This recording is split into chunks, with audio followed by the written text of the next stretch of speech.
நடிகர் சூரி 2009 வெண்ணிலா கபடி குழு என்ற படத்தில் அறிமுகமானார். பரோட்டா சூரியாக பெயர் வாங்கி ரசிகர்களை தன் பக்கம் திரும்ப வச்சார். அந்த பரோட்டா சாப்பிடும் போட்டியில் சூரி செய்த அசத்தலான காமெடியை இப்போது பார்த்தாலும் கூட நமக்கு வயிறு வலிக்க சிரித்து விடுவோம். ஆனால் ஒரு கட்டத்தில் இங்கிலீஷை தப்பாக பேசும் காமெடியை செய்து வந்தார் சூரி. இது ஒரு கட்டத்தில் ரசிகர்களுக்கு போர் அடிச்சிருச்சு. அந்த நேரத்தில் வெற்றிமாறனின் விடுதலை படத்தில் கதையின் நாயகனாக சூரி நடிக்க வாய்ப்பு கிடைச்சிது. படத்தில் அவரது முற்றிலும் மாறுபட்ட நடிப்பு அனைத்து தரப்பினரையும் கவர்ந்துச்சு.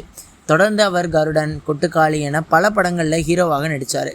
இப்போது மாமன் என்ற படத்தில் ஹீரோவாக நடிச்சிருக்காரு. இந்த படத்தின் கதாசிரியரும் இவர் தான். இந்த படம் வெளியாக இருக்குது. இந்த படத்தில் சூரி கதாசிரியராகவும் அறிமுகமாவதுனால ரசிகர்கள் மத்தியில் பெரும் எதிர்பார்ப்பு உருவாகியிருக்கு. கலக்கப்போவது யார் சீசனில் ஒரு காலத்தில் ஓஹோன்னு கலக்கியவர் ஈரோடு மகேஷ். இவர் கலக்கிய சீசனில் தான் மதுரை முத்துவும் நான்ஸ்டாப் காமெடியை அள்ளி தெளித்து கலக்கினார்.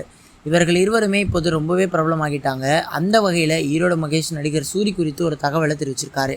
நடிகர் சூரி சென்னையில் காரில் கால் மேலே கால் போட்டு போகிறப்போ இன்னமும் பெரிய பெரிய பில்டிங்கை எல்லாம் கிராஸ் பண்ணும்போது காலை எடுத்து கீழே போட்டு உட்கார்ந்துடுவேன்னு சொன்னார். ஏன் என்று கேட்டதற்கு, அந்த கட்டிடம் கட்டும்போது ஒரு வேலையாளாக நான் வேலை செய்திருக்கிறேன். அந்த கட்டிடத்திற்கு கீழே இன்று என்னுடைய BMW காரில் போகிறேன்.